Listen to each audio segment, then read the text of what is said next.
Welcome back everyone. आप सभी का फिर से स्वागत है आज के कंपैरेटिव के इस नए वीडियो में। आज की इस वीडियो में देखेंगे 25 अप्रैल 2021 के कुछ मोस्ट इंपॉर्टेंट करंट अफेयर के क्वेश्चंस को और उनसे जुड़े हुए कुछ इंपॉर्टेंट फैक्ट्स को भी, जो कि एग्जाम्स के लिए काफ़ी ज़्यादा इंपॉर्टेंट है। तो चलिए वीडियो स्टार्ट करते हैं लाइन ऑफ द डे से।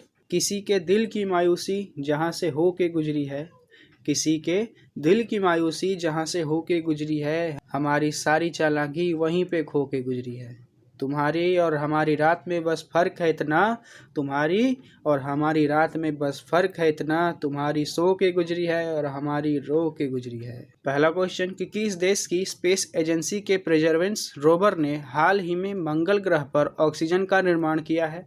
तो वो किया है अमेरिका की स्पेस एजेंसी ने। आपको पता होगा कि अमेरिका के स्पेस एजेंसी का नाम नासा है, ठीक है। तो नासा का जो परसेवरेंस रोवर था वो हाल ही में अभी कार्बन डाइऑक्साइड को ऑक्सीजन में परिवर्तित कर दिया है। ये पहली बार हुआ है जब किसी अन्य ग्रह पर यह कार्य किया गया हो पृथ्वी के अलावा। तो नासा से जुड़ा क्वेश्चंस देखेंगे कि नासा अमेरिका का एक सरकारी स्पेस एजेंसी है जिसका फुल फॉर्म होगा national aeronautics and space administration. इसको याद रखिएगा, इससे क्वेश्चंस बन सकता है एग्जाम में।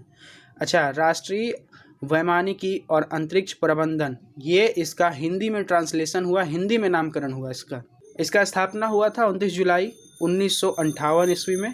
मुख्यालय इसका वाशिंगटन डीसी में। अमेरिका भी आया है क्वेश्चंस में। अमेरिका से क्या क्वेश्चन बनेंगे उनको देखेंगे। अमेरिका की राजधानी वाशिंगटन डीसी, करेंसी अमेरिकी डॉलर, 46वें राष्ट्रपति जो बाइडन, अमेरिका के उपराष्ट्रपति कमला हैरिस। अमेरिका की स्पेस एजेंसी का नाम है नासा, मुख्यालय कहाँ है इसका? वाशिंगटन डीसी में। अमेरिका की राजधानी वाशिंगटन डीसी किस नदी के किनारे बसी है? पोटोमेक नदी के किनारे। सांसद का नाम कांग्रेस है। सबसे लंबी नदी यूएसए की मिसौरी नदी। अमेरिका का सबसे लंबा पर्वत रॉकी माउंटेन। विश्व का पहला लिखित संविधान किस देश का है? अमेरिका का। स्पेस एजेंसी का भी जिक्र हुआ है, उनसे क्या क्वेश्चन बनेंगे देखेंगे कि जापान की space agency JAXA, space x America की एक निजी स्पेस एजेंसी है। बार बार बताया गया है आपको कि ये एक प्राइवेट एजेंसी है एलन मस्क की। दक्षिण कोरिया की स्पेस एजेंसी कारी है। रूस की स्पेस एजेंसी रॉसकॉस्मोस। अमेरिका की गवर्नमेंट स्पेस एजेंसी नासा। चीन की स्पेस एजेंसी CNSA। भारत की स्पेस एजेंसी इसरो। फ्रांस की स्पेस एजेंसी CNES। अगला क्वेश्चन कि वैश्विक ऊर्जा रूपांतरण सूचकांक यानी कि world energy transition index ETI 2021 में कौन सा देश शीर्ष पर रहा यानी टॉप पर रहा है? तो वो रहा है स्वीडन। तो भाई ये ETI क्या है इसके बारे में देखेंगे। यह एक ऐसी सूचकांक है जिसमें किसी भी देश में ऊर्जा सुरक्षा, पर्यावरणीय स्थिरता और देशों की ऊर्जा प्रणालियों पर वर्तमान स्थिति क्या है इसके आधार पर सूचकांक जारी किया जाता है। कुल मिला के बात यही निकलेगा कि इसका मुख्य उद्देश्य होगा जिस देश को लेकर इसको जारी किया जाएगा उस देश का पर्यावरण स्थिति क्या है, ऊर्जा की खपत कितनी हो रही है, कितनी हद तक सही हो रही है और कितनी हद तक गलत हो रही है, इसका जो एक लेखा जोखा होगा वो इस रिपोर्ट में जारी किया जाएगा। अच्छा, ETI की बात करें प्रदर्शन की, तो वैश्विक ऊर्जा रूपांतरण सूचकांक में जो टॉप पे है स्वीडन है, सेकंड पे नॉर्वे है, थर्ड पे डेनमार्क है। भारत का स्थान 115 देशों में 87वें स्थान पे है, 87 स्थान पे। स्वीडन फर्स्ट पे है। तो स्वीडन से क्या क्वेश्चन बनेंगे उनको देखेंगे कि स्वीडन यूरोप महाद्वीप में स्थित है। राजधानी है इसकी स्टॉकहोम। करेंसी है स्वीडिश क्रोना, कोरोना नहीं क्रोना। स्वीडन के जो प्रधानमंत्री है स्टीफन लोफवेन। इसके बाद स्वीडन का सांसद का नाम है रिस्क डॉग। अगला क्वेश्चन कि वैश्विक जलवायु शिखर सम्मेलन 2021 में भारत की तरफ से अध्यक्षता कौन करेंगे? वो करेंगे नरेंद्र मोदी। पता होगा आपको, नरेंद्र मोदी भारत के यानी हमारे भारत के प्रधानमंत्री हैं जो कि वर्तमान में अभी भी हैं। तो इसके बारे में कुछ फैक्ट जान लेते हैं कि इस शिखर सम्मेलन में लगभग 40 अन्य वैश्विक नेताओं ने भाग लिया है। इस शिखर सम्मेलन का उद्देश्य जो है वो सभी देशों में आपसी सहयोग, आपसी तालमेल को बढ़ावा देना और जलवायु से जुड़े मुद्दे पर चर्चा करना। सम्मेलन, ये एक टर्म आया है इस क्वेश्चन से, सम्मेलन करके। इस सम्मेलन से कई सारे क्वेश्चंस बन सकते हैं, जैसे कि ब्रिक्स सम्मेलन, क्वाड शिखर सम्मेलन, ऐसे करके कई सारे सम्मेलन है। फिक्की एक सम्मेलन है, उससे भी क्वेश्चंस बनते हैं।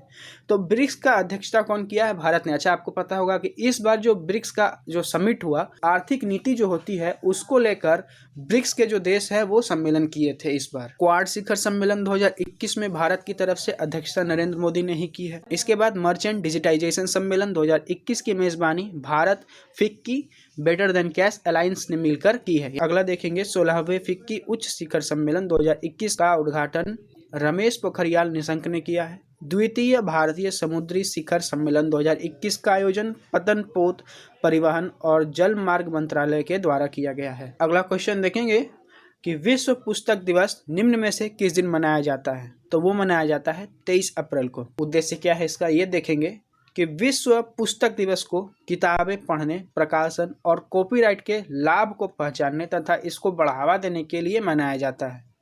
तो जाहिर सी बात है, वर्ल्ड बुक डे, नाम से जाहिर है वर्ल्ड बुक डे, बुक को रिलेटेड ये क्वेश्चन है, तो बुक के पढ़ने पे ही ये जोर देगा। इसका एक और नाम है, इसको जान लीजिए कि इस दिन को अंतर्राष्ट्रीय पुस्तक दिवस और विश्व पुस्तक और कॉपीराइट दिवस भी कहा जाता है। जैसे पृथ्वी दिवस में है कि पृथ्वी दिवस को विश्व पृथ्वी दिवस और विश्व मातृत्व पृथ्वी दिवस भी कहा जाता है। यूनेस्को इसको रेगुलेट करता है। तो यूनेस्को से क्वेश्चंस देखेंगे कि यूनेस्को का फुल फॉर्म है United Nations education, scientific and cultural organisation.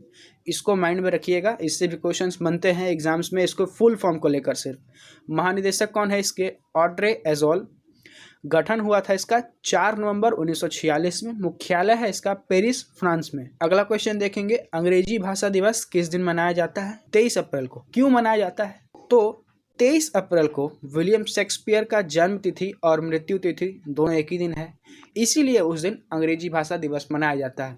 तो अब शेक्सपियर का और अंग्रेजी भाषा दिवस का क्या मतलब है, इसको समझने के लिए ये जान लीजिए कि विलियम शेक्सपियर अंग्रेजी के जनक हैं, यानी अभी जो इंग्लिश प्रचलित हो रही है उसके जनक विलियम शेक्सपियर ही हैं। इनके बारे में भी एक इंटरेस्टिंग चीज़ है, जैसे आप कालिदास के बारे में पढ़े होंगे कि अपनी धर्म पत्नी के तिरस्कार पे वो एक महान कवि बन गए। तो ये अपने महबूबा से जो धोखा पाए उसके वजह से ये महान शेक्सपियर बन गए, विलियम शेक्सपियर बन गए। इनकी जो प्रेमिका थी जिनको ये बेइंतहा मोहब्बत करते थे, इनको बताए बिना ये किसी और से मिलती थी। जब इनको ये बात पता चला तो ये इनको बहुत ज़्यादा दुख लगा, जिसके वजह से ये उस प्रेमिका के याद में कविताएं लिखना शुरू कर दिए। और उनकी कविताएं जो है वो इतनी हृदय स्पर्शी है कि आप पढ़िएगा था, आप भी प्रेमिका नहीं होगी फिर भी आप प्रेमिका की याद में डूब जाएंगे। आखिरी क्वेश्चन कि यूएस एसोसिएट अटॉर्नी जनरल बनने वाली पहली भारतीय अमेरिकी कौन है?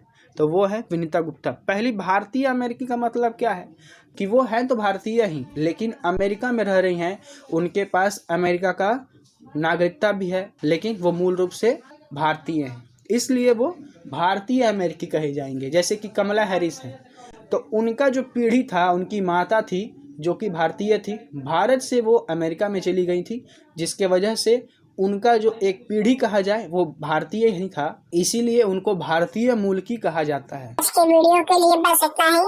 आपसे फिर मिलेंगे कल के वीडियो के साथ। तब तक के लिए वीडियो को लाइक, शेयर एंड चैनल को सब्सक्राइब करना मत भूलिए।